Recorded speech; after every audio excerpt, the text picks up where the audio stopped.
¿Estamos? ¿Estamos, Juan? Sí. Buenos días.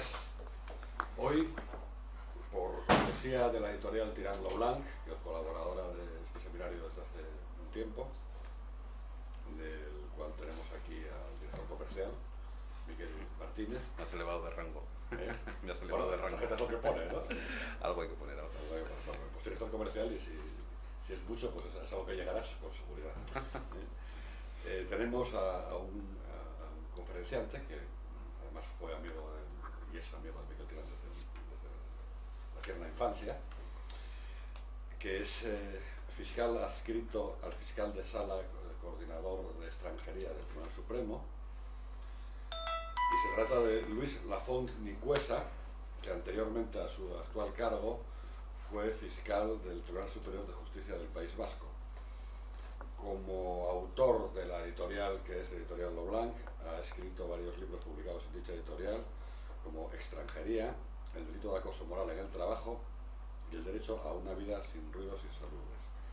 Hoy nos viene a hablar como consecuencia, como continuación de la charla que dio ayer en el Colegio de Abogados de Oviedo, en el Centro de Estudios, sobre el delito de explotación laboral de inmigrantes y sobre la expulsión judicial de extranjeros desde el punto de vista de la circular 5/2011 sobre criterios para la unidad de actuación especializada del Ministerio Fiscal en materia de extranjería e inmigración. Sugiero que en la Fiscalía y las circulares pongan unos títulos un poco más pequeños o más fáciles de entender, porque como comprenderás son títulos larguísimos, ¿no? Pero bueno, Luis, cuando quieras, por favor. Muy bien, pues buenos días, muchas gracias por tus amables palabras de invitación y de asistir al seminario jurídico, Gerardo Turiel. Efectivamente, como se ha expuesto, voy a tratar muy brevemente, de manera muy esquemática, a rasgos nucleares, lo que podemos coloquialmente denominar pequeñas píldoras, de una circular, la 5/2011, muy elaborada, que aborda de manera sistemática los principales problemas que se plantean, no solo en los temas que vamos a tratar hoy, sino también en muchos otros sectores, como son los delitos de trata de seres humanos o de inmigración ilegal. Y vamos a analizar en primer lugar el artículo 89 del Código Penal, la expulsión judicial de extranjeros. Efectivamente, la exposición va a versar sobre estos aspectos básicos de la circular, pero voy a hacer una brevísima referencia, que igual puede ser de interés, al anteproyecto de reforma del Código Penal, que incide de manera directa en las materias que vamos a abordar. Paso, por tanto, a exponer. Se me ha dicho que esto es plenamente informal, en cualquier momento me interrumpís, me hacéis las preguntas que estiméis oportunos. En el artículo 89, expulsión judicial de extranjeros. El primer rasgo es que hay dos grandes expulsiones dentro del artículo 89. Coexisten la expulsión, que podemos denominar total, que ya veremos cuándo opera, tiene que ser una pena privativa de libertad inferior a 6 años, o la expulsión parcial, solamente se sustituye parte de la condena por expulsión judicial en este caso, y operaría sobre cualquier pena privativa de libertad. Luego hablaré de los rasgos específicos de cada una de ellas, pero primero quiero abordar lo que son aspectos comunes a ambas modalidades de expulsión. En primer lugar, responder a la pregunta ¿quién puede ser expulsado? El 89 del Código Penal es muy claro, diciendo que la expulsión solo puede ser impuesta a extranjeros que no residan legalmente en España. Concepto de la residencia legal que es distinto del concepto de la regularidad administrativa. Una persona puede estar regular en España, pero puede no ser residente legal. Es residente legal quien tenga una autorización administrativa para residir en España. Con lo cual, ¿quiénes podríamos definir como extranjeros no residentes legalmente en España? Quienes han entrado subrepticiamente en España, quienes han entrado fraudulentamente, quienes han entrado al margen de los controles fronterizos de entrada, incumpliendo la normativa de extranjería en esta materia, artículos 25 y siguientes de la Ley Orgánica 4/2002. Quienes solo tengan reconocidos en España un derecho de tránsito, quienes tengan solamente un permiso de estancia. Como sabéis, el permiso de estancia es el permiso del turista, de quien puede entrar en España, pero para estar en España solo más de 90 días. Si el turista en España comete un delito, una pelea o cualquier otro tipo de delito, se le podría aplicar el artículo 89, aunque sea una persona que en España está en situación de regularidad. Vuelvo a reiterar, está regular, pero no es residente. Y esto tiene su lógica. Habrá que exceptuar de la expulsión a aquellas personas que tengan un cierto arraigo, un cierto vínculo con España, presumiéndose este arraigo al título administrativo de residencia, pero no a un permiso de estancia. Quien tiene un permiso de estancia no tiene ningún vínculo con España y no hay ningún tipo de problema desde un punto de vista de proporcionalidad para que pueda ser expulsado judicialmente. También podrá expulsarse a quien ha sido residente pero ha dejado de serlo, por cualquier circunstancia, porque no se lo han prorrogado, porque se le ha pasado la posibilidad de renovar, porque ha caducado, su permiso de residencia porque ha sido expulsado judicial o administrativamente. Vinculado al tema de la residencia, se plantea cómo vamos a probar que una persona reside o no reside legalmente en España. Hay varias fuentes probatorias que la circular 5/2011 delimita con precisión. La más importante, en mi opinión, es la certificación del Registro Central de Extranjeros que nos diga que una persona está o no está residiendo legalmente en España. Luego puede haber otros mecanismos probatorios.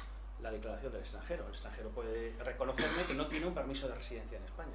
También sería un medio probatorio.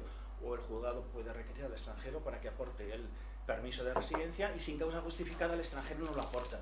También en este supuesto puede efectivamente presumirse que no es residente. Digamos que en estos casos operaría una inversión de la carga de la prueba. Hay una carga inicial de la acusación de quien pida la expulsión de acreditar este extremo y si se dan estos elementos se invierte esta carga de la prueba. Ya es el extranjero, el acusado, quien deberá probar que tiene esta causa que excepcionaría la expulsión judicial, es decir, que es residente administrativamente. Yo digo, efectivamente, podemos igual valorar estos distintos tipos de prueba, pero yo creo que la prueba más importante es la certificación del registro, es la certificación objetiva de que una persona reside o no reside en España. Porque el extranjero puede decirme que no tiene permiso de residencia, pero a lo mejor es que tiene interés en ser expulsado judicialmente y en no cumplir la pena de prisión. ¿Dónde va a estar también, o cómo se regula esta prueba sobre la falta de residencia? ¿Qué instrumento documental exige la circular 5/2011? El atestado de la policía. Y el atestado de la Policía Nacional, o si es de otra fuerza o cuerpo de seguridad, tras previa consulta con la Policía Nacional, ya tiene que incluir en el atestado una serie de datos. Además de los datos de identidad del extranjero, además del número de identificación del extranjero, el llamado NIE, nos tendrá que decir la situación administrativa tras haber consultado los registros policiales en la materia, concretamente el registro ADEXTRA y el registro PERPOL. También está previsto que los fiscales dentro de las guardias puedan acceder directamente a estos registros administrativos. Y además podrá ponerse de manifiesto otra serie de circunstancias en el atestado, como por ejemplo si está incurso en un expediente sancionador por expulsión o si ha pedido la solicitud administrativa de residencia. Pero el dato que podríamos denominar clave, el dato fundamental, es si esta persona, consultados estos registros policiales, se determina que esta persona tiene o no una situación administrativa de residencia. Primer problema que puede ocurrir, que se plantea la circular 5/2011, ¿qué ocurre si en el atestado no consta nada sobre esta situación administrativa de residencia? En ese caso se prevé que el fiscal tiene varias alternativas. En primer lugar, puede pedir al juez que oficie a los diferentes, a la Policía Nacional, para que este dato se aporte al procedimiento judicial en el marco de esta posibilidad que se confiere al fiscal de solicitar diligencias en el artículo 780 apartado 2 o 781 apartado 1 de la Ley de Enjuiciamiento Criminal. Segunda posibilidad, que el fiscal contacte directamente con la Policía Nacional y la policía realice las gestiones y se las ofrezca por cualquier medio, por vía de correo electrónico, por vía telefónica, y sea la policía quien en el acto le facilite. Esto se puede plantear en supuestos, por ejemplo, imaginaos de las guardias o en supuestos de juicios rápidos en que realmente no hay tiempo para oficiar al juzgado y que el juzgado, a través de mecanismos no del todo rápidos, o aporte esta información. Digamos que en los casos en que nos interesa que de manera urgente se nos aporte esa información, tendríamos esta segunda posibilidad. Y que ello no sea posible, que no se pueda contactar con la Policía Nacional por cualquier circunstancia. Una de las posibilidades que prevé el artículo 89 tras la reforma de la Ley 5/2010 es que la expulsión judicial se acuerde no en sentencia, sino también se haga en ejecución. Con lo cual, en ese caso, el fiscal pedirá que se aplace la decisión sobre expulsión a la fase de ejecución. Estas son las distintas posibilidades que se prevé. Otro elemento que que puede plantear alguna problemática es qué ocurre con los ciudadanos de la Unión Europea, los asimilados. Es decir, si en estos casos podríamos aplicar la expulsión judicial. Hay una serie de resoluciones judiciales, sobre todo de la Audiencia Nacional, que admiten la posibilidad de expulsión judicial de comunitarios basados en diferentes argumentos. Fundamentalmente son casos en que es el ciudadano comunitario quien ha pedido la expulsión. Entonces la Audiencia Nacional viene a decir, bueno, el derecho de circulación es un derecho cuyo titular puede renunciar. Entonces yo tengo ese derecho a circular libremente, pero renuncio a él mismo y por lo tanto me puedo aplicar el 89 del Código Penal. O se viene a decir, si negamos a los ciudadanos comunitarios la posibilidad de aplicar el 89 cuando ellos quieren que se les aplique, se está produciendo un trato discriminatorio respecto a los extranjeros que están en situación irregular.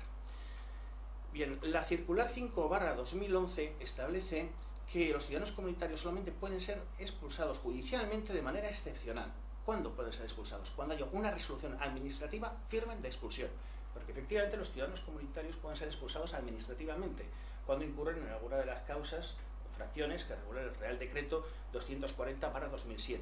Infracciones vinculadas a razones de salud pública, pero también a infracciones, conductas graves de alteración del orden o de la seguridad pública. Entonces, en estos casos, cuando haya una sentencia firme, una resolución administrativa firme, sancionadora de expulsión o devolución de un ciudadano comunitario y se aporte en el proceso penal, en ese caso se podrá, por parte de los fiscales, informar, pedir la expulsión judicial y por parte del órgano judicial acordar la misma. Solamente en este único caso. ¿Qué criterios puede tener un ciudadano comunitario en que se le expulsa?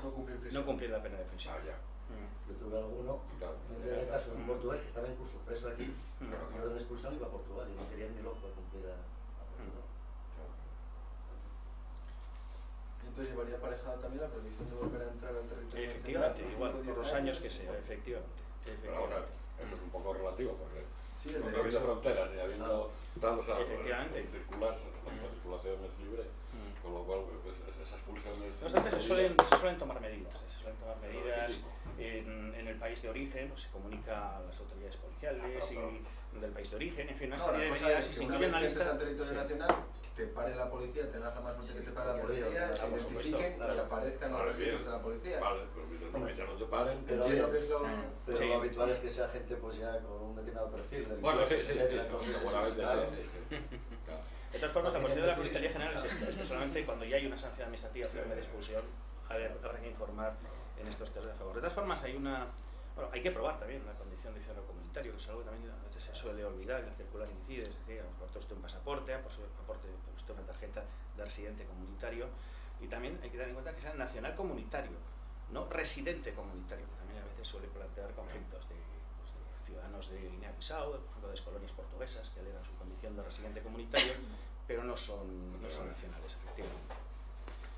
Luego estaría también hay una sentencia muy interesante, la 606/2012 del Tribunal Supremo de la Sala Segunda del 13 de julio, que entra a valorar estos supuestos.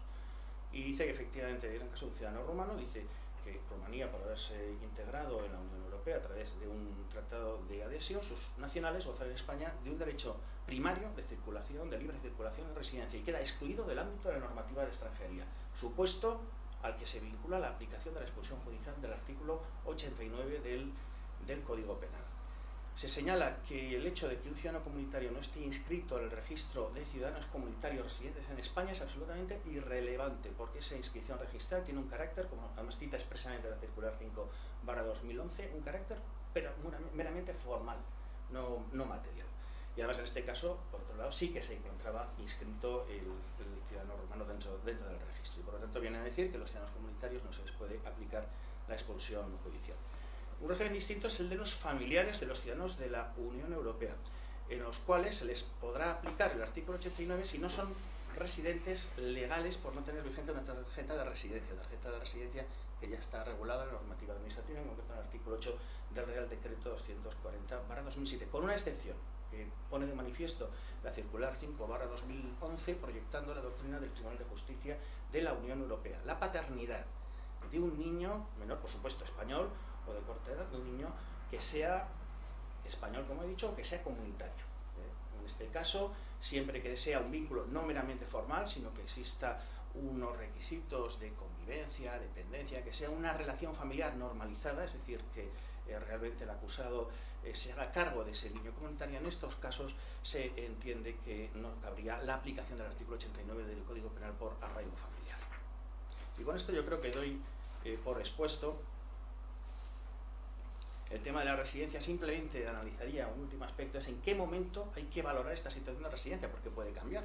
Igual en el momento en que el fiscal presenta acusación no es residente, pero luego obtiene el permiso de residencia, esta situación puede cambiar. Es decir, ¿a qué momento hay que atender? Podríamos distinguir un triple momento: el momento en que se comete el delito, el momento en que se dicta la sentencia, o mejor dicho, el momento en que se resuelve sobre la expulsión judicial, que será bien en sentencia o bien en ejecución, o el momento en que se va a materializar esta expulsión judicial. Bien, la circular 5/2011 descarta de manera clara que haya que atender al momento de la comisión del delito, porque la ley no dice nada sobre esto. Señala que el momento en que hay que atender es el momento en que se está adoptando, en que se resuelve sobre la adopción de la decisión sustitutiva de la expulsión, ya sea en sentencia o en ejecución. Y yo creo que es lo lógico. Y cuando aplicamos instituciones similares, por ejemplo, de suspensión de la pena, del artículo 80, hay una serie de requisitos: pena que no exceda de los 2 años, satisfacción de responsabilidades civiles, que sea delincuente primario. ¿Cuándo atiendo yo a la valoración de esos requisitos? Cuando estoy estudiando. Estamos hablando desde el punto de vista judicial, de resolución. Cuando estoy estudiando, lógicamente el fiscal atenderá el momento de la comisión del delito, que será cuando esté elaborando el escrito de acusación. Pero digamos que estas instituciones análogas a la expulsión judicial se atienden en el momento en que se va a resolver aplicar esta institución. Por lo tanto, en analogía, lógicamente, también el 89 habrá que atender. Pero bien, hay una circunstancia que incide en el circular 5/2011 que supondría una especie de excepción si se ha adoptado en sentencia de expulsión el principio de intangibilidad de la sentencia en firme, entendiendo que si hay un cambio sobrevenido de circunstancias, habrá que tenerlas en cuenta. Y por lo tanto, si después de que se ha dictado la sentencia o el auto, este señor alcanza una situación de residencia, que sería algo muy extraño, porque el 89, una de las consecuencias anudadas al artículo 89, es decir, cuando se acuerda la expulsión judicial, es el archivo automático de cualquier expediente administrativo para regularizar o para que una persona obtenga una autorización de residencia. Pero puede haber problemas, igual defectos de comunicación entre la autoridad judicial y la administrativa, y una persona de manera excepcional, aun siendo expulsada judicialmente, obtiene una autorización de residencia. Lógicamente esto no debería ser así.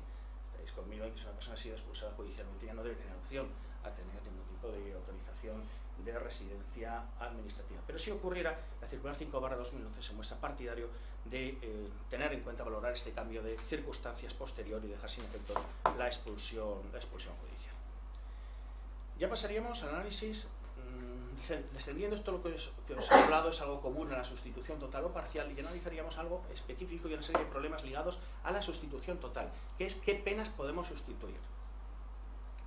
Pueden sustituirse en la sustitución total, es decir, toda la pena de prisión, las penas privativas de libertad inferiores a 6 años. He dicho prisión, penas privativas de libertad, que nos remite a un catálogo de penas más amplio que la prisión. Artículo 35 del Código Penal. Son penas privativas de prisión, son penas privativas de libertad, perdón, la prisión, la localización permanente y la responsabilidad personal subsidiaria para el caso de impago de multas. En estos 3 casos se podría acordar la sustitución total. El tema debe ser, común y corriente, que las penas privativas de libertad sean inferiores a 6 años.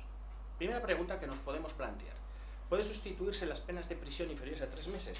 La circular 2/2006 de la Fiscalía General del Estado entendía que no, consideraba que estas penas solamente pueden sustituirse con arreglo del artículo 88 del Código Penal, y por lo tanto, si se introducía una nueva sustitución con arreglo del artículo 89, se produciría una sustitución de una sustitución, que es algo que está claramente prohibido dentro de nuestro ordenamiento jurídico. Ahora bien, la circular 5/2011 modifica este criterio, señalando que cuando por aplicación, dice el 71 del Código Penal, de las reglas anteriores, proceda a aplicar una pena de prisión inferior a 3 meses, esta será en todo caso sustituida con arreglo a las reglas de la sección segunda, capítulo tercero, de este título. Y la circular 5/2011 dice que dentro de la sección segunda, capítulo tercero de este título está la expulsión judicial, con lo cual se puede sustituir o bien por el 88, pero no hay ningún problema de no sustituir por el 88, sino sustituir directamente desde un primer momento por el 89.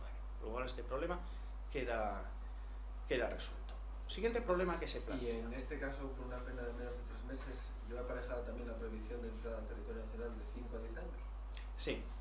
Lo que ocurre es que sería, lógicamente, entiendo que hay que atender a la duración mínima, en este caso, sí, de los 5 años, y además tendría un régimen, como luego, si queréis, os explico con más detalle, pero un régimen más favorable en cuanto a la medida cautelar a adoptar para ejecutar esa expulsión administrativa.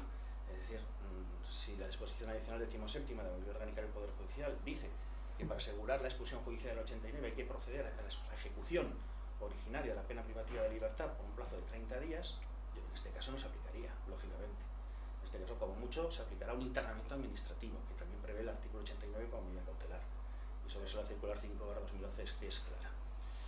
Ahora bien, en estos casos de penas de prisión inferiores a 3 meses, pues habrá que valorar también la proporcionalidad, si ha cometido más delitos, habrá que valorar las circunstancias siempre del caso concurrente. Bien, otro problema que se plantea es en el supuesto de la responsabilidad subsidiaria por impago de multa o los casos de localizaciones permanentes que hayan requerido faltas. La circular 2/2006 consideraba que en ninguno de estos casos, sobre todo atendiendo a razones de proporcionalidad, podía aplicarse el artículo 89. La circular 5/2011 atiende también a estas razones de proporcionalidad, pero dice, no siempre que sustituyamos estas penas por la expulsión judicial estaremos quebrantando el principio de proporcionalidad, y atiende a una situación concreta, que el extranjero esté utilizando la comisión de delitos como vía para permanecer en España, como un instrumento defraudatorio del ordenamiento jurídico penal en concreto, pero en general también. En este supuesto, por tanto, la circular 5/2011 se plantea, oiga, si existe un señor ha cometido varios delitos y ha cometido varias faltas, tiene un historial penal importante, y en esos delitos no ha habido delitos en la cierta entidad, no ha habido ningún tipo de problema para aplicar la expulsión judicial del artículo 89 del Código Penal, ¿por qué que en un caso no se le haya aplicado el 89, sino que se haya producido una responsabilidad subsidiaria por impago de multa, no voy a aplicar el 89? Si es un hecho, si esa responsabilidad subsidiaria se ha generado en un hecho esporádico, bien, será desproporcionado aplicar el 89, pero si no lo vemos como un compartimiento estanco, si no vemos toda su trayectoria delictiva y tiene, imaginaros, pues 4 delitos de robo con fuerza y han sido sustituidos por la expulsión, pues en este caso no voy a erigir yo esta causa en un obstáculo para impedir la materialización de las demás expulsiones judiciales. Luego, en este caso, también le aplico el artículo 89 del Código Penal. Lo mismo, la misma solución, además tampoco habría problema, porque efectivamente la responsabilidad subsidiaria por impago de multa, ahora la expulsión puede acordarse en ejecución, antes solo podía hacerse en sentencia. En sentencia no podemos saber si se va a aplicar esta responsabilidad subsidiaria, vamos a saber si esa multa que se le ha puesto en sentencia no la va a cumplir, pero ahora podemos verlo en ejecución no paga la multa, luego en ejecución ya le puedo aplicar el 89. Esos problemas que había con la regulación anterior del 89 ya no existen. Lo mismo ocurriría en el caso de la localización permanente en un caso de falta. Imaginaos lo mismo, es la misma situación que os he explicado. Imaginaos que este señor tiene varias condenas en que se ha aplicado el artículo 89. Cometo una falta y como esa falta no le puedo aplicar el 89, no lo voy a poder expulsar. Claro, es la utilización de la falta como instrumento de defraudación del ordenamiento jurídico para desactivar las expulsiones judiciales que se han acordado en nuestros procedimientos judiciales. Luego, en este caso, sí que la falta la podré sustituir como pena privativa de libertad del artículo 35, sí que la podré sustituir por la expulsión judicial. O imaginaros que tenga un montón de faltas reiteradas, de hurto, decenas de faltas que no sobrepasan entre los 400 el límite cuantitativo para que la diferencia entre delito o falta, y tiene un montón. En estos casos, esta reiteración de faltas, sobre todo recordar que está la falta reiterada de hurto del 623.1 del Código Penal, que la exposición de motivos de la Ley Orgánica 5/2010 señaló como una de las manifestaciones criminales que más alarmas generan en nuestra sociedad. Y que el concepto de grupo criminal como modalidad delictiva del 570 también se vincula a la realización de esta falta, es decir, una estructura criminal vinculada exclusivamente a la comisión de faltas de este tipo. Y en este caso, cuando se comete esta falta, que despierta esta alarma social, que puede ir incluso vinculado a supuestos delictivos, también cabría aplicar el artículo 89 del Código Penal. En fin, lo que queda claro es que una falta como acto esporádico, como acto ocasional, no puede ser sustituido por el artículo 89 del Código Penal, pero cuando se trata de una falta del 623 que ya entraña la comisión reiterada de actos de esta naturaleza, desde luego debe entenderse que no existe ningún problema para aplicar el artículo 89.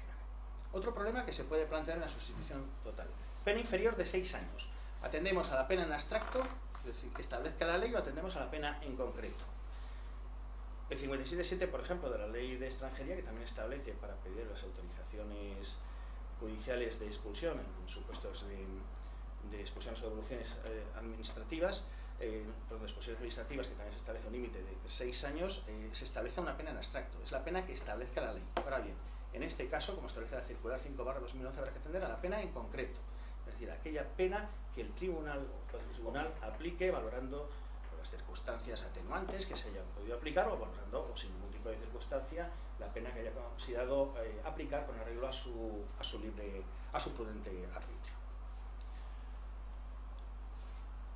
Con esto yo creo que hay otro problema que os voy a anticipar sobre el tema de las penas, es decir, qué ocurre cuando, por ejemplo, en una sentencia se imponen varias penas privativas de libertad. Cada una de ellas, considerada de manera aislada, es inferior a 6 años, pero si sumamos todas las penas excedemos de dicho límite.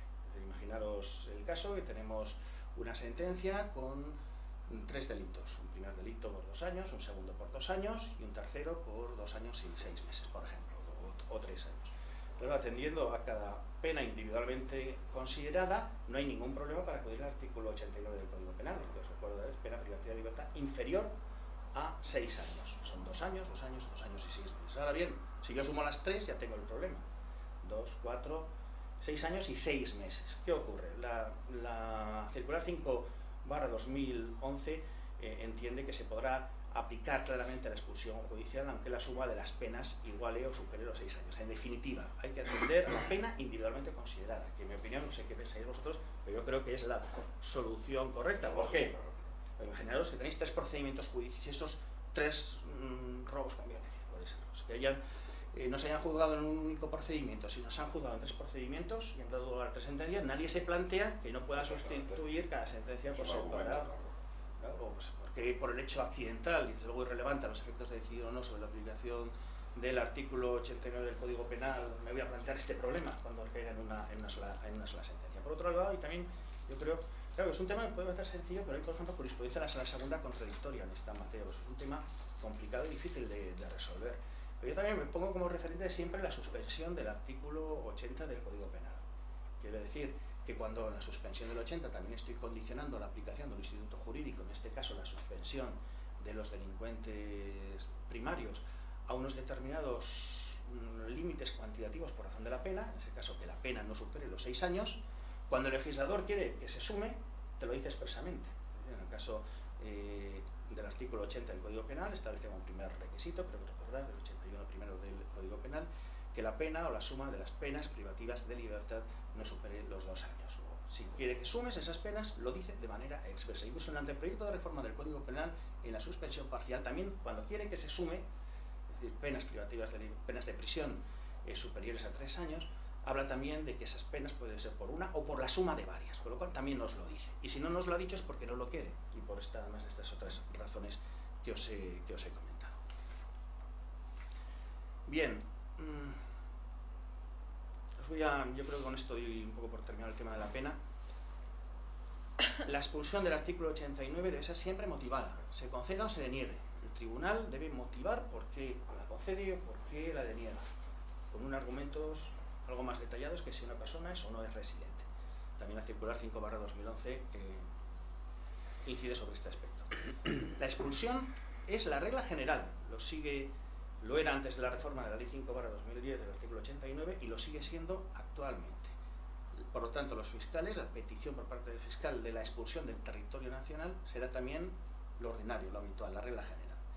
Ahora bien, el artículo 89 dice que no se podrá expulsar cuando concurran, término igual enigmático, razones, ¿no? O parco, por lo menos, podremos decirlo, para justificar el cumplimiento de la pena en un centro penitenciario español.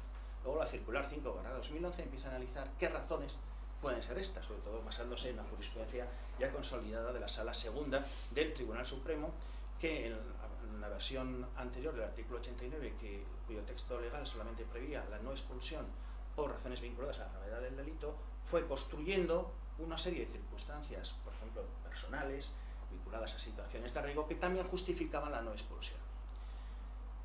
En primer lugar, ¿qué razones justifican? Pues las que existían antes de la reforma del 2010, también razones vinculadas a la gravedad y la naturaleza del delito, cuando sean delitos de una particular gravedad, cuando se emplee la violencia, pero además no cualquier tipo de violencia, sino una violencia que sea especialmente aflictiva o sea especialmente vejatoria para la víctima, o una violencia gratuita, ociosa, innecesaria para la consecución de los fines del delito. En estos casos, en que la violencia va vinculada a situaciones ya de sadismo, se entiende que justifica que efectivamente esta persona deba cumplir la prisión en territorio español. ¿Qué razones justificarían, qué delitos concretos, mejor dicho, podríamos vincular a la no aplicación del 89? Por ejemplo, cita expresamente el artículo 5/2011, formas imperfectas de delitos contra las personas, como puede ser el homicidio, delitos de tráfico de droga, salvo que sean supuestos de trapicheo, de menudeo, de droga, de ventas ocasionales, o de ventas de papelinas, es decir, supuestos de menor gravedad. O casos de, por ejemplo, robos en casa habitada con toma de rehenes, robos con violencia en que se haya utilizado armas, supuestos de delito de trata de seres humanos, también quedarían claramente excluidos de la posible aplicación del artículo 89 del Código Penal, aunque el texto no lo prevé expresamente dentro del elenco de delitos que se excluiría, delitos de agresiones sexuales, delitos de corrupción de menores, delitos vinculados a supuestos de criminalidad organizada, también podrían incluirse dentro de estos posibles excepciones a la aplicación del 89. También razones vinculadas, ya estaríamos hablando fuera del delito, de la gravedad del delito, a la protección de la víctima. Imaginamos, por ejemplo, la necesidad de que la protección de la víctima pueda justificar la no aplicación del artículo 89 del Código Penal. En este caso, también se podría denegar la misma. Y ya el asunto más conflictivo, que es el tema del arraigo. Sobre todo conflictivo porque, a diferencia de la legislación administrativa, que tenemos una definición clara de lo que es el arraigo administrativo, en este caso, en la vía penal, no tenemos esta definición. Con lo cual, ¿qué podemos entender por arraigo? El arraigo es el grado de integración, podemos señalar, del extranjero en la sociedad española, que también estaría vinculado por otro elemento, que es la falta de lazos familiares o de vínculos con su país de origen. Por lo tanto, lo construiríamos sobre un elemento positivo, integración en España, y sobre un elemento negativo, también que opera de forma acumulativa, falta de integración en su país de origen.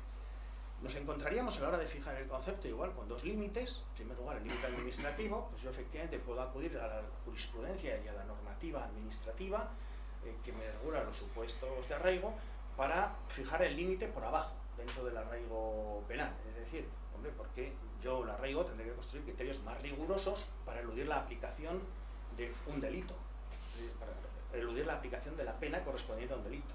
Entonces, bueno, pues quiere decir que tendrán que ser criterios más intensos, más duros, más rigurosos que los criterios que el legislador ha utilizado como de arraigo para eludir la aplicación de una conducta mucho más leve, menos grave, como es la comisión de una infracción de carácter administrativo. Por lo tanto, eso ya nos podría dar las primeras pautas para determinar qué es el arraigo. Algo más grave que el arraigo administrativo, porque en ocasiones, muchas veces, el arraigo penal, hay resoluciones judiciales que se vinculan exclusivamente a la apreciación de las circunstancias de arraigo administrativo, y debe ser algo más intenso. Debemos pedir este vínculo. Pero el problema que tiene el que no tener un concepto claro de arraigo en la vía penal es que nos encontramos con resoluciones muy dispares. Hay resoluciones judiciales, algunas, por ejemplo, de alguna audiencia provincial, que el hecho de tener un teléfono móvil constituye una circunstancia de arraigo dentro de la sociedad española para eludir la aplicación del delito. Yo creo que era un delito, pues, no de una excesiva gravedad, pero bueno, se utilizó pues criterios, hombre, que son por lo menos dudosos, ¿no?, el tema del teléfono móvil. Bien, un segundo igual límite que podemos por arriba es la doctrina del Tribunal Europeo de Derechos Humanos, que en contra de lo que puede aparecer en un principio, en algunas resoluciones se muestra particularmente dura. Pues eso sería igual, si por abajo veíamos los criterios de flexibilidad, no podemos establecer un criterio de arraigo más flexible que el que establece la normativa administrativa, no podemos establecer por arriba un criterio de arraigo más duro que el que establezca el Tribunal Europeo de Derechos Humanos. El Tribunal Europeo de Derechos Humanos en alguna resolución ha llegado a avalar o confirmar las decisiones de autoridades nacionales de expulsar inmigrantes de segunda generación, que habían nacido en el país del que fue expulsado por la comisión de una actividad delictiva. Esto, lógicamente, no podrá ser nunca superado en cualquier regulación nacional que se pueda establecer por la materia. Por lo tanto, podemos establecer un primer concepto de arraigo por permanencia. Por lo tanto, habrá que valorar el tiempo de permanencia del extranjero en territorio español. Ahora bien, aquí hay que ser particularmente intensos. Tendrá que llevar en España, por supuesto, ya los inmigrantes de segunda generación, evidentemente, no se les podría aplicar el 89, aunque la práctica sea difícil que no tenga la nacionalidad española, un inmigrante de segunda generación que llega a nuestro país, pero sobre todo aquellas personas que han llegado siendo jóvenes, siendo niños, que la mayor parte de su vida han pasado en España. Realmente podemos considerar que esta persona es un extranjero en el país al que le vamos a expulsar, aunque formalmente tenga su nacionalidad, y por lo tanto a esta persona nunca se le podría aplicar el 89 y habría que aplicar un arraigo por permanencia. Yo recuerdo cuando estaba en Bilbao informé un asunto específico de arraigo por permanencia, aunque pueda parecer que son cosas que en la práctica no se plantea, una persona que había desarrollado su actividad escolar en España desde corta edad. En este caso, lógicamente, no era viable la posible aplicación del artículo 89 del Código Penal. El arraigo familiar. También hay que delimitar este arraigo familiar, establecer una serie de requisitos. El arraigo familiar solo opera sobre la familia nuclear. Cuando estamos hablando de familia nuclear, hablamos de padres, hablamos de hijos, Hablamos de hermanos, hablamos de esposa, esposo, compañera, compañero. Ni tíos, ni tías, ni cuñados, ni sobrinos, ni en algún caso amigos, como se viene a alegar. Nietos sí, ¿no? Nietos sí. Nietos, sí, nietos igual también podríamos cambiar efectivamente, sí, incluso abuelos, bueno, Eso sí. podríamos, sí. Es importante también que el familiar sea español, o sea, un extranjero que resida legalmente en España, porque en estos casos sí que se puede considerar que la expulsión está causando también un perjuicio a la familia, colocando ante la familia una alternativa injusta, o la de aceptar la separación, porque el familiar va a ser expulsado judicialmente, o tener que aceptar también, si quiere acompañar a su familiar, que se le está expulsando a él, aunque sea nacional o aunque tenga un permiso de residencia. Esta alternativa injusta, que os he relatado, supone una quiebra clara del principio de proporcionalidad. Y sobre todo el vínculo familiar no debe ser un vínculo meramente formal, no debe ser un vínculo, efectivamente, tengo un hijo, o tengo un esposo, o tengo un padre, sino que tiene que haber una serie de requisitos. La convivencia es un elemento importante, en el caso de los hijos el cumplimiento de los deberes de la patria potestad es un tema clave, sobre todo debe exigirse el cumplimiento en definitiva de los deberes y derechos de la relación material de la familia, y también la exigencia de una cierta dependencia de este grupo familiar de mí. En cierta medida existe una dependencia, o bien afectiva o bien económica, respecto a la persona a la que se va o se está ponderando la aplicación del artículo 89 del Código Penal. Otro elemento que plantea dudas es el arraigo laboral. El arraigo laboral sería el desarrollo bien de una actividad laboral por parte del extranjero. Pero en este caso, a diferencia del arraigo administrativo, en lo que se establecen son unos requisitos de cara al pasado, es decir, haber trabajado un periodo de tiempo en el pasado para obtener esa consideración de arraigo. En el caso de penal, sería un arraigo que no mira tanto al pasado, sino como que mira al presente, que yo tengo un trabajo, y que mira al futuro, que sea un trabajo que tenga una cierta estabilidad, que tenga una vocación de consolidarse de cara al futuro. Desde luego queda descartada de cualquier posible apreciación del arraigo laboral lo que serían cursos de inserción, cursos de formación, ayudas de beneficencia, ayudas públicas que se haya podido tener. En estos casos no constituyen ningún tipo de arraigo laboral, precisamente son ayudas que se están concediendo por tu falta de integración, y el arraigo es lo contrario, el arraigo es la integración de una persona dentro de la sociedad española. El empadronamiento tampoco, he oído algunas vacilaciones judiciales, pero ya hay una doctrina judicial consolidada unánime, el hecho de estar empadronado tampoco es ningún criterio de arraigo, debe tenerse en cuenta.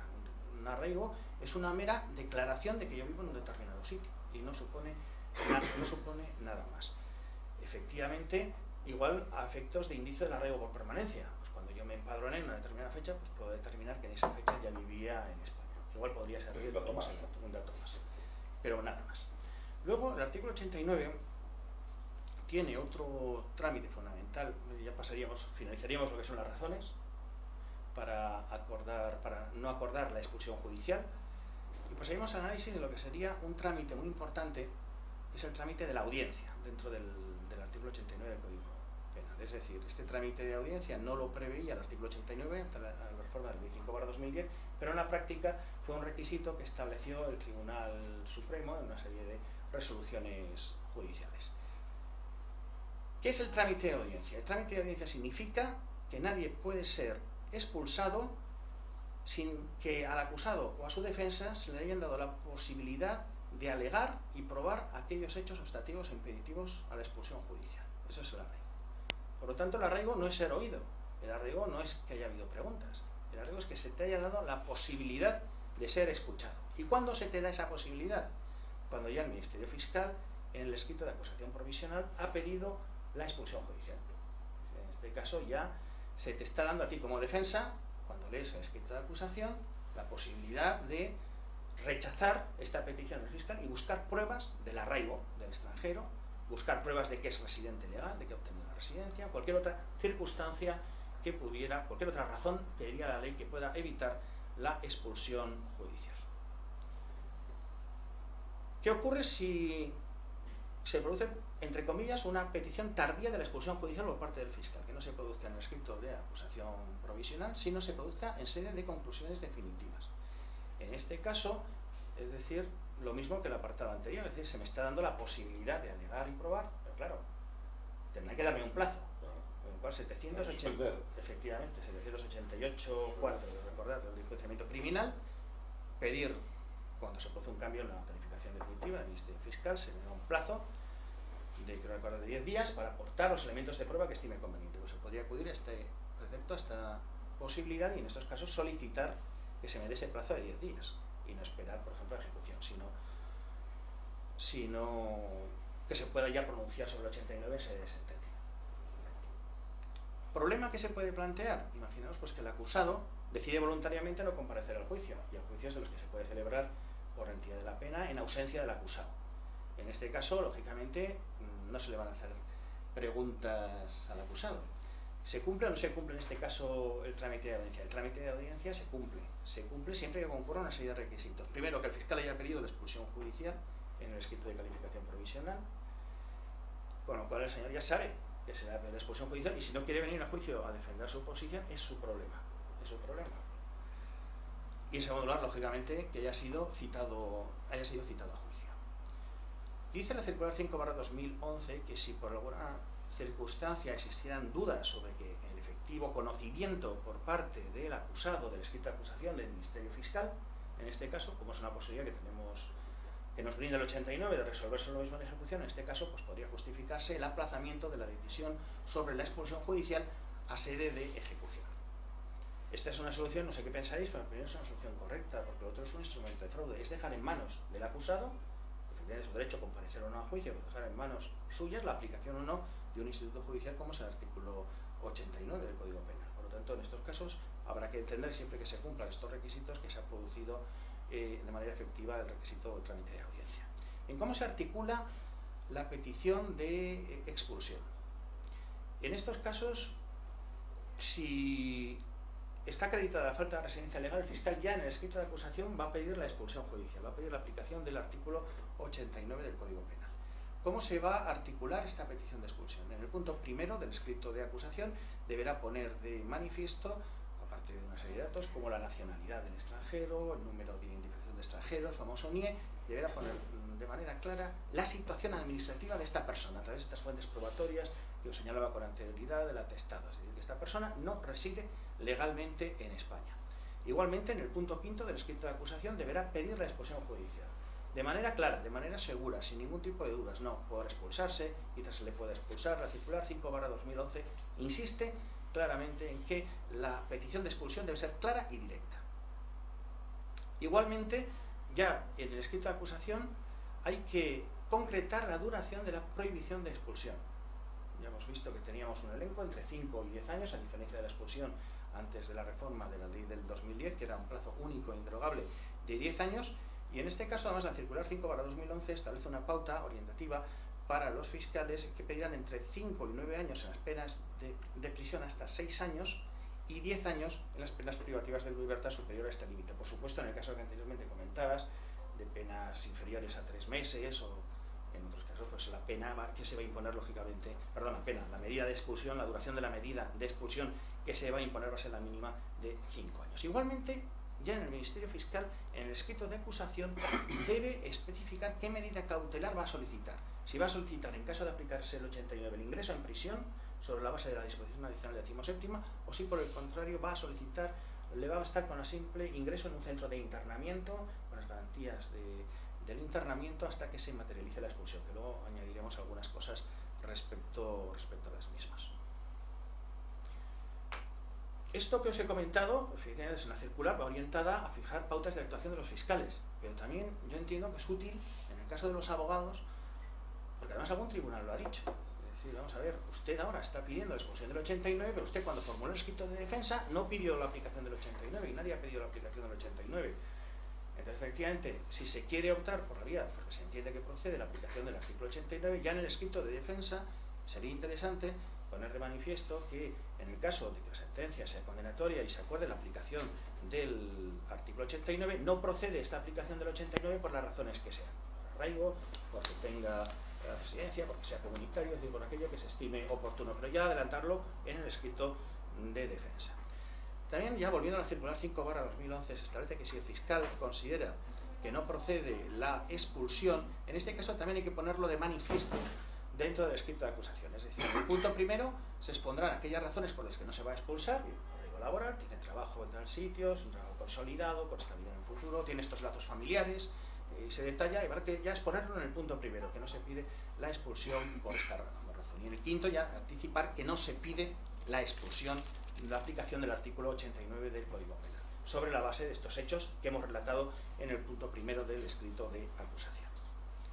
Se plantea alguna circunstancia si puede el órgano judicial expulsar de oficio si nadie se lo ha pedido. La circular 5/2011 establece que sí, entiende que una lectura constitucional del precepto del artículo 89 prevé esta posibilidad. Ahora bien, es necesario que el tribunal genere un debate de una esfera para que haya un debate contradictorio. ¿El principio acusatorio? El principio acusatorio se ha entendido que no rige respecto a la aplicación del 89. Por el contrario, sí rige respecto a la duración. Por eso ha entendido eso. Respecto a la duración. ¿Desde cuándo el principio acusatorio no lo rige? Una cuestión penal. Claro, es una medida, pero debemos recordar que el artículo 89 no es propiamente una pena, es una medida de seguridad, y en este caso el órgano judicial puede entender que esa medida de seguridad puede aplicarla de oficio. Es decir, que el artículo 89 no exige la previa petición por parte de ninguna de las partes procesales. Pero efectivamente no hay ningún tipo de problema en aplicarla.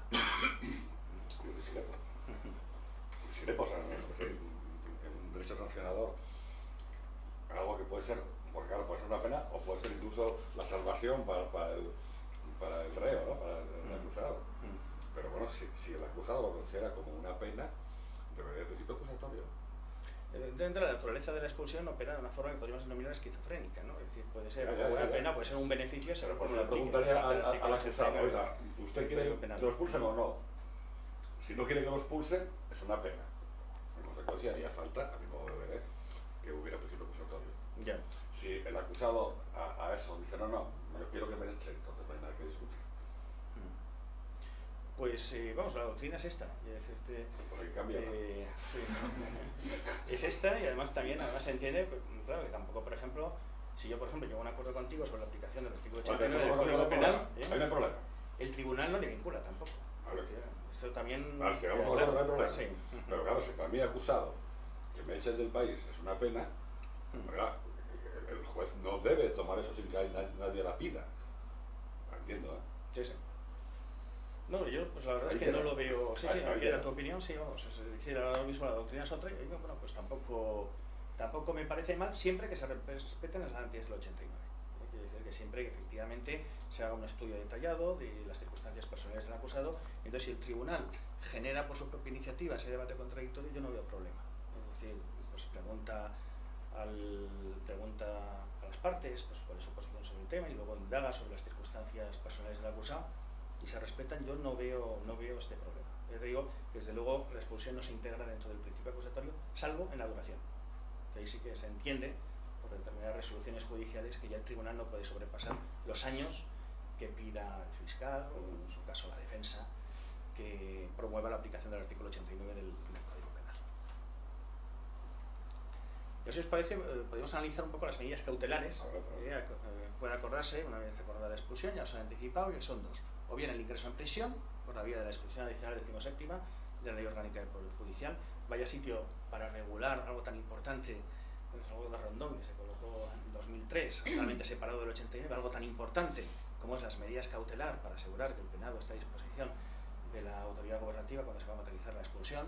O bien el ingreso en un centro de internamiento. Esto ya, afortunadamente, el legislador del 2010 lo incluyó dentro del artículo 89 del Código Penal, que también ha planteado algún problema. Se suponía que esta previsión derogaba la disposición adicional 17ª de facto. Pues para la circular 5/2011, desde luego, no la deroga, sino que deben coexistir. Y coexisten aplicando en unos casos el internamiento y aplicando en otros casos el ingreso en prisión.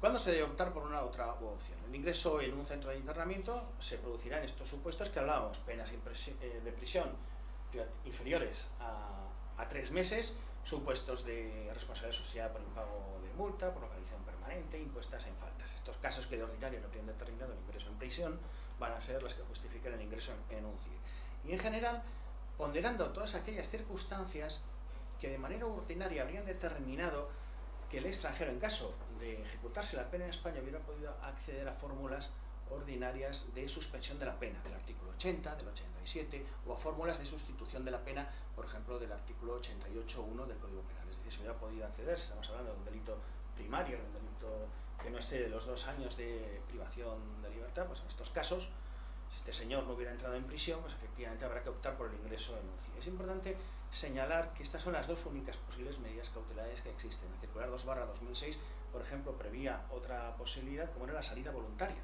del extranjero aplicando una normativa de extranjería. Pero lo prohibía cuando la única posibilidad que nos daba la medida cautelar en el 89 del Código Penal era el ingreso en prisión. Pero esa posibilidad, porque era la única posibilidad de salvar la constitucionalidad casi de esta norma por necesaria adecuación al principio de proporcionalidad, pero ya con el ingreso de internamiento tenemos ya otra vía más proporcionada como alternativa a la prisión. Por lo tanto, esta salida voluntaria del extranjero pues no será... Aunque no necesariamente un centro de internamiento es mejor que una prisión, ¿no? ¿Cómo, perdona? Que no necesariamente un centro de internamiento es un sitio más cómodo que una prisión. Bueno, pero no, yo entiendo que no, lógicamente no es lo mismo. No, en teoría un centro de internamiento supone que es mucho más light, más suave que una prisión, pero vamos, por lo que yo tengo entendido de centros de internamiento en Canarias o en Algeciras o por ahí, que da pena verlos, ¿eh? No, sí, efectivamente. Pero Yo creo que la Fiscalía hay General... prisiones que están eso es como así, reyes, eso cuidado, es así, eso es así. Sí, un poco, de acuerdo, efectivamente, bueno, hay centros de internamiento, efectivamente, que hay un problema de medios materiales. Claro, hay un problema de medios materiales que afecta, pero que afecta, pues, afecta a muchos otros ámbitos. En Fuerteventura en concreto hay veces que está hasta arriba. Sí, que se vincula claramente a que no hay dinero, lógicamente, para mantener centros de internamiento con las exigencias y necesidades materiales adecuadas. Pero yo sigo pensando que no es lo mismo, desde la perspectiva de la seguridad, los ingresos en un centro de internamiento, que estar en prisión. Sí, que es un régimen militar, ¿no? Sí, una naturaleza no penitenciaria, un cierto grado de libertad evaluatoria y unas reglas de exigencias disciplinarias más flexibles que las que puedan existir en una prisión, vamos, entiendo yo. Entonces, lo que efectivamente es que en la práctica, pues, los aspectos materiales de determinados centros de internamiento dejan mucho de desear, pero por este tema de que no hay medios financieros para darnos otra solución. Es importante también señalar, la duración del ingreso en el CIE está sujeta a todas las garantías del internamiento administrativo, exactamente las mismas garantías, es decir, por el mínimo tiempo imprescindible, se establece un límite máximo de 60 días. Debe también señalarse que la circular 5/2011 prevé expresamente que los fiscales deberán dirigirse, darán un informe al órgano judicial para que al menos 10 días antes de que transcurra el plazo máximo del internamiento que se haya acordado, el órgano judicial, en el caso lógicamente que no se haya materializado la expulsión, se dirija a la Brigada de Extranjería del Cuerpo Nacional de Policía para que informe de por qué razones no se ha producido esta materialización de la expulsión. Luego, esto también es una circunstancia que redunda en pro de las garantías del interno en el CIE. ¿Cuándo se acordará la prisión? Pues bueno, lógicamente, de manera evidente, cuando no se acuerde el internamiento. En todos estos casos, como he señalado, en penas de una cierta entidad. El tiempo de ingreso en un establecimiento penitenciario es también el más breve posible y en ningún caso no puede ser superior a 30 días, aunque sí existe la posibilidad de que por parte de la policía se pida la prórroga.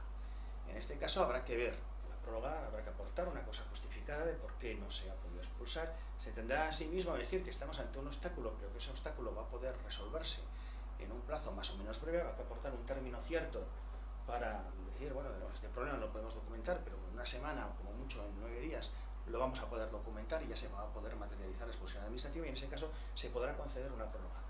Es importante tener en cuenta hasta cuánto puede durar esta prórroga, sobre todo que no se coma la pena y se pueda entender que se ha producido una lesión del nebis in idem, es decir, que no se avance tanto en el cumplimiento de esta prisión como medida cautelar, que título formal es también de ejecución de la pena, que realmente si luego se le expulsan le hayamos impuesto una doble pena, la pena de prisión y además la pena de expulsión. Entonces, nosotros en la circular 5/2011 la Fiscalía General entendió que en analogía con la expulsión parcial, que nos permite sustituir la pena de prisión por la expulsión hasta cumplidas las 3/4 partes de la condena, este es el límite infranqueable. Es decir, si ya pasa una hora de las 3/4 partes de la condena, habrá una lesión del nebis in idem, como mínimo. ¿Cuándo se empieza a iniciar este cómputo de los 3 días? Que había cierta confusión. Se entendía que era el inicio del cómputo desde que se notificaba el auto, en que se acabó la resolución judicial en que se establece expresamente el ingreso en prisión por la disposición adicional 17ª. Y no, el plazo empieza a computarse desde el ingreso efectivo en prisión, o si ya está en prisión, desde que se recibe el mandamiento en prisión. Bien, ¿cuándo se adopta la decisión de expulsión? Aquí hay dos elementos, sustitución total y parcial. Luego haré una alusión más detallada a la parcial, pero ahora voy a detener en la sustitución total. La sustitución íntegra de la pena debe hacerse de manera general en sentencia y de manera excepcional en ejecución. Y así lo he entendido la circular 5/2011, una interpretación literal del texto. Una razón lógica o de sentido común. Porque si yo puedo decidir ya sobre la expulsión en sentencia, porque tengo todos los datos, porque si es residente, porque sé sus vínculos de parentesco, porque sé sus lazos, cualquier otro lazo de arraigo o no arraigo que pueda tener, si yo puedo resolver en el 89 en sentencia, ¿por qué voy a aplazar la decisión de ejecución? Voy a mantener una situación de incertidumbre, de dudosa compatibilidad con el principio de seguridad jurídica. No existe razón. Y sobre todo por la tenor literal del artículo 89. ¿Serán expulsados en sentencia o podrán serlo en ejecución?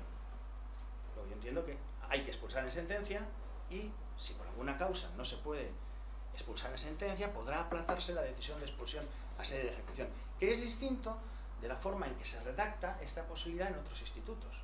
Por ejemplo, en la sustitución de la pena del 88 o en la propia sustitución parcial de la expulsión. Podrá sustituirse en sentencia o ejecución. Aquí sí que ya está diciendo que puede hacerse en cualquiera de los dos términos de manera indistinta. Pero en la sustitución total, no nos lo está diciendo. Nos está diciendo que hay que sustituir en sentencia. Y podrá. Por lo tanto, de manera subsidiaria, en nuestra opinión, podrá hacerlo en sede de ejecución. ¿Cuándo podrá aplazarse la decisión? Pues cuando haya dudas sobre la situación administrativa de esta persona. No tengamos esta información, que antes ya os comentaba. En ese caso aplazamos ejecución. Cuando haya una prueba sobre el arraigo o sobre otra circunstancia que pueda excepcionar la expulsión, que no podamos hacerla en sede del juicio oral. En tal caso, podremos efectivamente aplazar la decisión a sede de ejecución y que en ejecución aporten aquellos elementos de prueba pertinentes para decidir ya sobre esta expulsión con todos los elementos. Si se acuerda la expulsión en ejecución, debe hacerse sobre un incidente en ejecutoria y se resuelve por medio de auto, ya sea el juez que haya dictado la sentencia o en aquellos sitios pues como Bilbao, Madrid, en que existen juzgados especializados en ejecutorias, pues será el órgano de la ejecutoria el que ya resuelva sobre este tema. También en ejecución, una expulsión acordada en sentencia se podría dejar sin efecto si, por ejemplo, aunque haya alcanzado firmeza, también ya antes os comentaba, pero el principio de intranquilidad de sentencia firme, pero ya hay jurisprudencia, como la sentencia 792/2008, que entiende que si hay circunstancias sobrevenidas, o bien incluso podríamos atender a circunstancias que antes no conocíamos y que efectivamente determinan una situación de arraigo suficiente para excepcionar la expulsión, aunque haya una sentencia firme que acuerde la expulsión, podrá en sede de ejecución dejarse sin efecto esa expulsión judicial acordada. Hay un problema en relación a los recursos que caben contra las decisiones de expulsión que se acuerden en ejecución. Por ejemplo, si se ha dictado por el juzgado de lo penal no hay problema, apelación, en su caso queja. Pero si se ha dictado por la audiencia, bien, tenemos la súplica, no hay problema, pero sí sobre la casación, porque los autos dictados en ejecución no son recurribles en casación. Hay una doctrina jurisprudencial anterior a la reforma de la Ley Orgánica 5/2010, pero que podría ser aplicable al caso de la sustitución total, que dice que si una decisión se adopta en ejecución, pero que su naturaleza era la de ser parte ordinaria del fallo de una sentencia, en este caso habrá que entender que forma parte del fallo de la sentencia, y con lo cual cabe casación. Yo creo que aquí es lo mismo, por esto que os he dicho, que aquí acudir a la ejecución es algo subsidiario, no es una elección libre. Si no estamos negando a segunda instancia, y eso va contra nuestros derechos humanos también. Y entonces esa es la solución a la que ha llegado la circular 5. Y pues estamos prácticamente de acuerdo en todo, salvo el tema de la petición. Bien, puede haber problemas. Es decir, por ejemplo, cuando acordamos la expulsión del 89, ya voy finalizando la expulsión, podríamos entrar en muchos otros aspectos, pero yo creo que eso ya es un exceso de información para el poco tiempo que tenemos. Entonces, podemos tener problemas. Primer problema, vamos a acordar la expulsión del 89, pero nos encontramos con otras causas en que no se ha sustituido por el 89. ¿Qué ocurre aquí? Nos encontramos ante un obstáculo que impediría la aplicación de la expulsión judicial, y entonces, conforme al artículo 89, no se puede ejecutar la expulsión, pues lo que procede es la ejecución de la pena, o nos encontramos ante un mero aplazamiento, ante un obstáculo, pero no definitivo, sino un obstáculo que se pueda resolver. Esta es la última posición, es la que la circular 5/2011 entiende. El 89 no lo podemos refundir por su distinta naturaleza con las penas de prisión que se haya acordado, pero lo que vamos a hacer es esperar a que se cumplan las penas de prisión y cuando haya cumplido las penas de prisión ejecutaremos el 89 que se haya acordado en una causa penal. Otra opción también es intentar que esas penas que se han sustituido estas penas que no han sido sustituidas puedan sustituirse por la vía de la expulsión parcial, es decir, bueno, esperar, o incluso por la vía de intentarlo en ejecución. Igual está de acuerdo el penado y no hay problema en este sentido, y entonces podemos hacer penas que no se han sustituido en sentencia que sí se hagan en ejecución. Y en ese caso, pues, el problema quedaría resuelto. Bien, puede ocurrir que la expulsión no pueda materializarse, es lo que os he comentado. Es decir, lo que se procede entonces es la ejecución de la pena o en su caso la suspensión o sustitución. Es decir, esto había unos problemas antes de la reforma de la 5/2010 que parecía que la única alternativa en este caso de que no se pudiera cumplir la expulsión judicial era el necesario ingreso en prisión y que esa persona no podía acceder a ningún tipo de beneficio de suspensión de la pena o sustitución que para una persona de nacionalidad española o un extranjero residente regular o un ciudadano comunitario le estaban plenamente abiertos. Esto, lógicamente, el Tribunal Constitucional señala claramente que constituía una discriminación lesiva del artículo 14 y ya el 89 lo ha corregido claramente diciendo que puede acceder además a estos beneficios en la ejecución de la pena. Ahora bien, yo entiendo que si ha habido una voluntad, si esa expulsión no la hemos podido materializar por causas ajenas al extranjero, es decir, no se la ha podido documentar, lógicamente debería acceder a la suspensión, sustitución. Pero yo entiendo que si la expulsión no la hemos podido, vamos, lo entiendo y así lo señala la circular 5/2011, que si ha sido una voluntad obstruccionista, una resistencia del extranjero a materializar esta expulsión, que despliega una fuerza física, una violencia física sobre los agentes que van a proceder a materializar la expulsión, en este caso, como la expulsión no se ha podido cumplir por su propia voluntad y únicamente por su propia voluntad, lo aconsejable sería la prisión. En concreto, la circular, que quiero ser preciso, dice deberá ponderarse, en este caso, a la hora de optar, ¿no?, la posibilidad de que esta actitud obstruccionista concretada en actos de rebeldía deberá determinar que se pondere a la hora de elegir por el cumplimiento en prisión. Yo entiendo que claramente puede entenderse que aquí la prisión debe tener argumentos más sólidos que otros para acordar cualquier fórmula de suspensión. Y esto también se plantea, por ejemplo, si ya desde un momento no se ha acordado la expulsión del artículo 89 del Código Penal, porque hemos apreciado esta razón que os señalaba anteriormente para no expulsar, y se plantea también que no hay ningún problema en que el extranjero irregular pueda acceder a estos beneficios de la suspensión, la sustitución de la pena. Ahora bien, si la razón por la que no se le ha expulsado es por una razón de arraigo familiar, de arraigo laboral, de arraigo por permanencia, efectivamente esto en nada debe incidir sobre la decisión de la suspensión de la pena del artículo 80 del Código Penal. Ahora bien, si la razón, que también veíamos, podían expulsarse, es la gravedad del delito, en este caso no parece que sea muy procedente a aplicar la suspensión del artículo 80 del Código Penal, un instituto vinculado, o incluso el 88, vinculados a la falta de peligrosidad del sujeto activo del delito, que estamos diciendo ha cometido un delito grave, un delito que parece incompatible, en principio, aunque penológicamente pueda encajar con esta ausencia de peligrosidad que nos exigen estos institutos. Por lo tanto, en estos casos se entiende que, o se señala por parte de la circular, que los fiscales deberán informar en contra de la aplicación de la suspensión.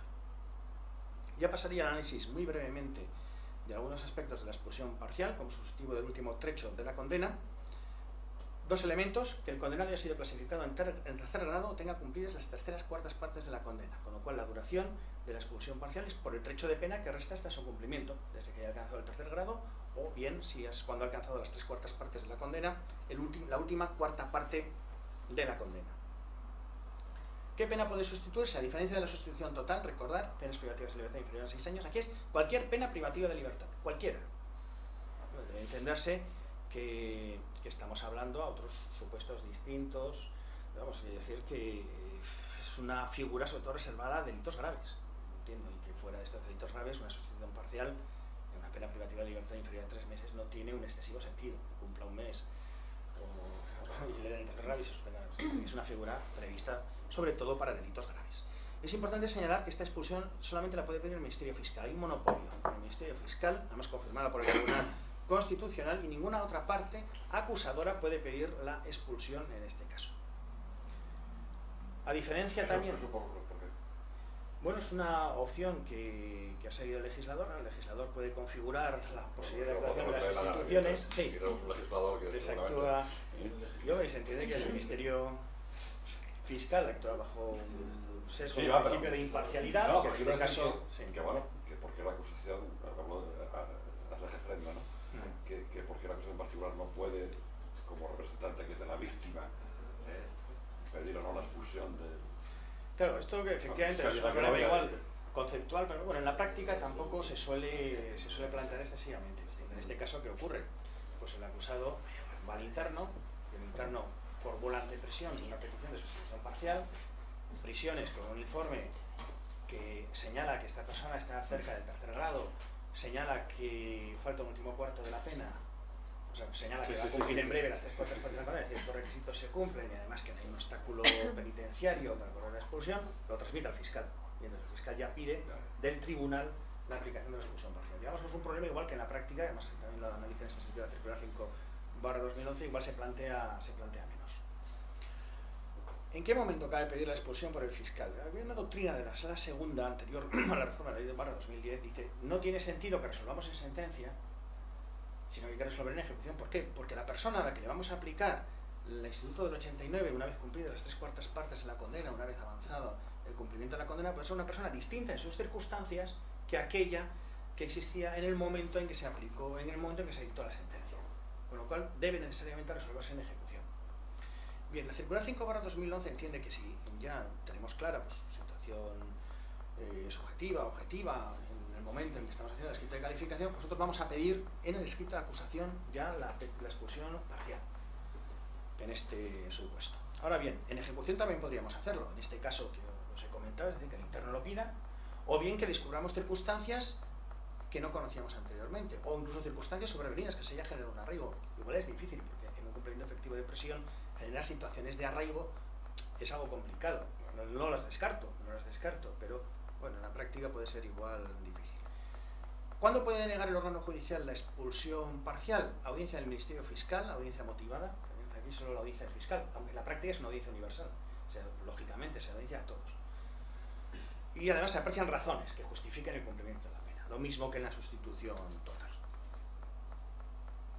Importante también señala la circular 5/2011, el juez de vigilancia no puede resolver sobre la expulsión parcial como regla de conducta en el marco de la decisión sobre la libertad condicional. Debe ser siempre el juez que dicta la sentencia o el juez de ejecutorias.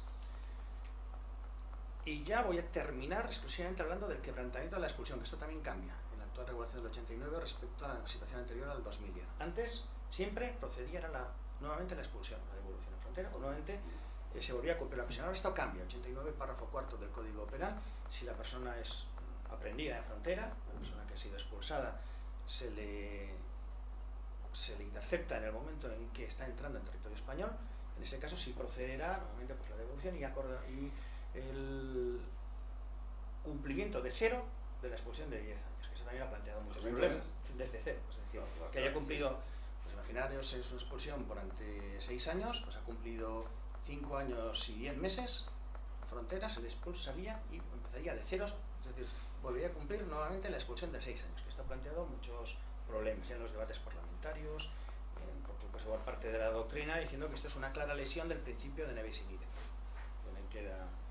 Ahí queda el problema. Por el contrario... No solamente en la frontera, es que está cazada dentro del país. Sí, nada, eso tiene que ser sorprendido en frontera. Si la cazan en gobierno, efectivamente, nada. No pasa nada. No pasa nada. No, claro, si no acabó el tiempo, el periodo... No, si se lo da lo que se dé, se ejecuta la pena.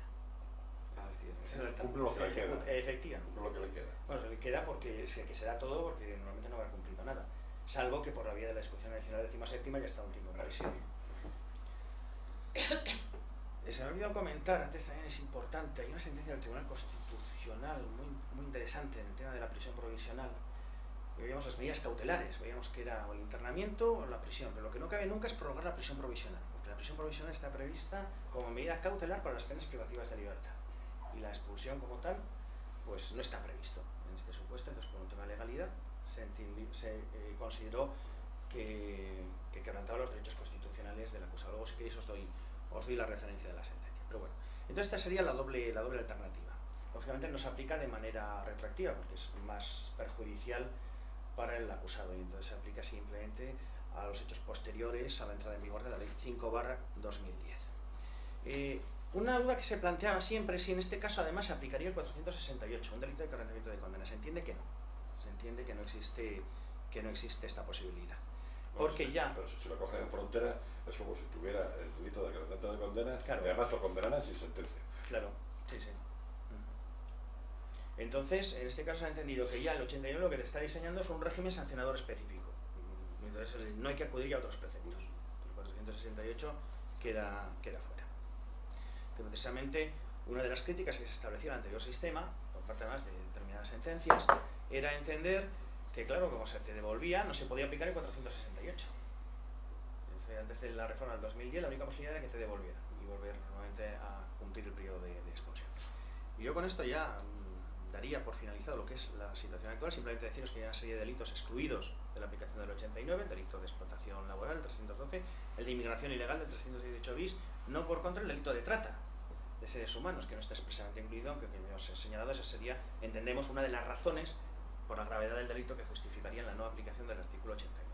Hay un tema importante que se plantea, que resuelve la circular 5/2011, no en relación al artículo 89 del Código Penal, sino en relación al artículo 57.7 de la Ley de Extranjería. Ya sabéis, os explico así muy brevemente, el 57.7 de la Ley de Extranjería permiten estos delitos, que la ley prevé apenas que no excedan de los 6 años de prisión, que la autoridad gubernativa, cuando haya una expulsión administrativa, se dirija a un órgano judicial que esté instruyendo un delito por estas penas y le pida autorización para ejecutar la expulsión administrativa, de tal manera que ese asunto no llegará a juicio, se archivará. El tema está que el 57.7 de la Ley de Extranjería se ha vinculado en su aplicación a inculpados o procesados, es decir, en aquellos casos en que no se ha producido una celebración del juicio oral. Y esto efectivamente producía una serie de problemas, por el tema de que efectivamente, pues si alguien había, bueno, en supuestos en que se planteaba el tema en ejecución, pues no se podía acudir al artículo 57 de la Ley de Extranjería, y si era un supuesto cuya pena no encajaba en el artículo 89, tampoco se podía aplicar el artículo 89 del Código Penal.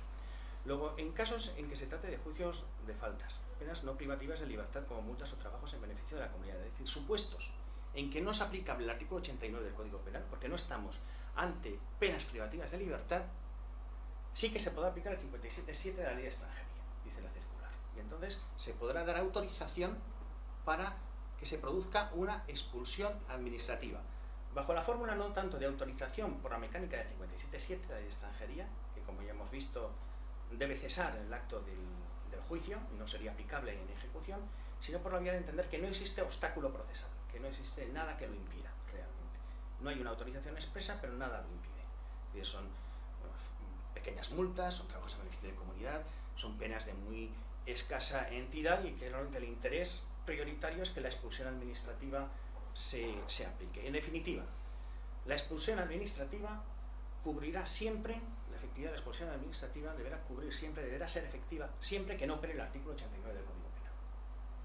Esto también es un tema que igual puede plantear alguna polémica, pero esto es lo que se ha querido hacer por la vía de la circular 5/2011 de una forma, en mi opinión, muy correcta. ¿Qué interés tiene para el Estado que alguien pague una multa posiblemente en una situación de insolvencia que no va a poder pagarla nunca, o se cumplan estos trabajos en beneficio de la comunidad? Lo que interesa es dar efectividad a la expulsión administrativa.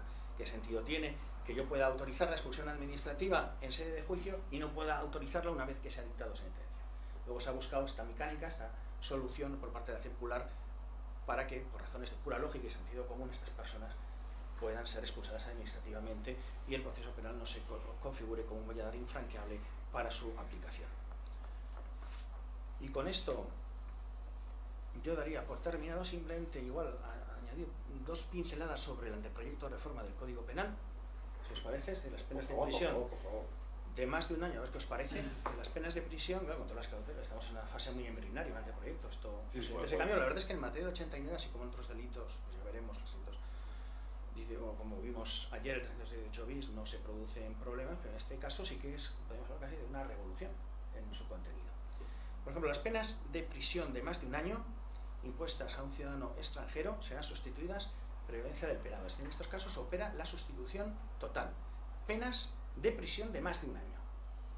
La audiencia del penado, ¿para qué es? Para solamente te va a escuchar, pero para no hacerle ni caso, ¿no? Para tener pleno conocimiento de las circunstancias personales que pueda tener. Claro, esto es el mismo concepto que determina la existencia actualmente de la audiencia. ¿No pone un límite por alto para la expulsión?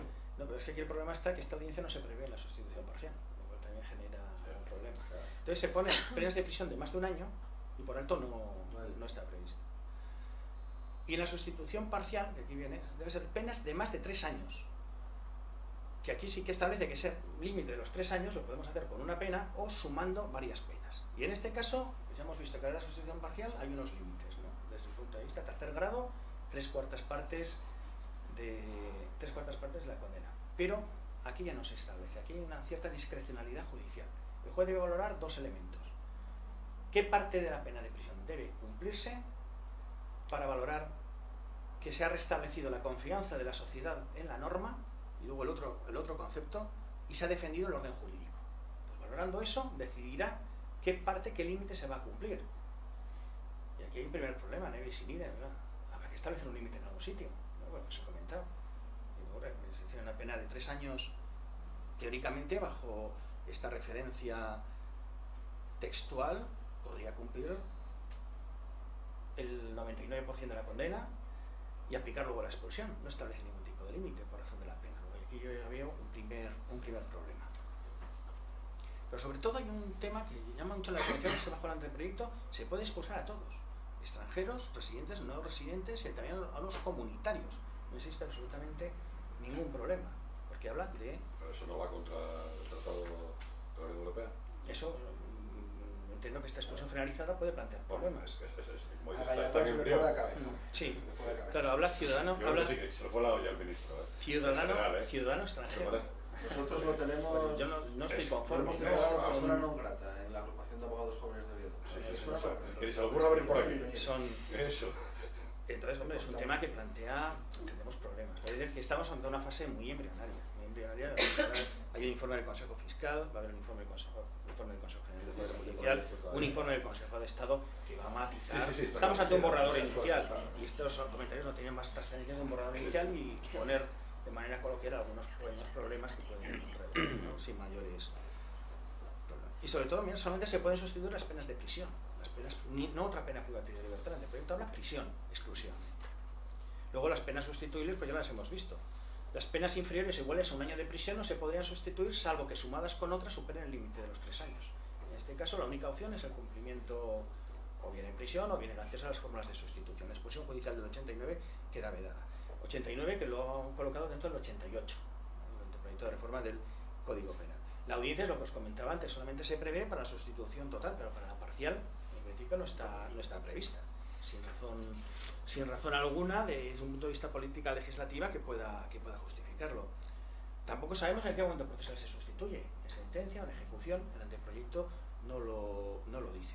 Sí que el anteproyecto amplía las razones por las cuales no se puede expulsar, las razones, y también introduce expresamente el concepto de arraigo, pero tampoco nos da un concepto de arraigo, con lo cual también se plantean problemas, porque el concepto de arraigo sí está definido en la legislación administrativa. Estamos estableciendo una especie de tipo en blanco de reenvío para integrar el concepto de arraigo a efectos penales al arraigo a efectos administrativos. Y esto también plantea una serie de problemas. Yo con esto digo por finalizada, dejándome algunos temas y algunas cuestiones, la expulsión del artículo 89, no sé si queréis que comentemos algo, pasamos a ¿alguna pregunta? Bueno, pues creo que quedó minuciosamente explicada la circular en lo que se refiere a la expulsión judicial de extranjeros. Muchas gracias, Luis.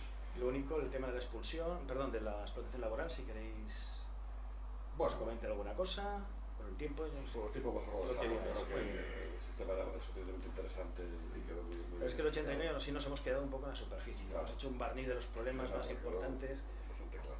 Pero bueno. Muchas gracias, en cualquier caso. La próxima conferencia será la semana que viene, el día 25 de enero, a cargo de nuestro compañero José Antonio Ballesteros Garrido, que nos va a hablar de los productos bancarios de inversión, inversores defraudados, que va a ser lo más interesante y actual. Levantamos la sesión, avisamos a Julio, cerramos ahí, por favor. Todavía estamos en antena, con lo cual todavía no se pueden decir disparates. misa esa. A ver, una misa. ¿Ya? Sí. Y guárdalo, ¿eh? Estamos fuera. Antonio. Grabando estuvo. Esto es como los peces, hay que tener cuidado. Estamos fuera ya, ¿no? Es que no tienes apagado el micro.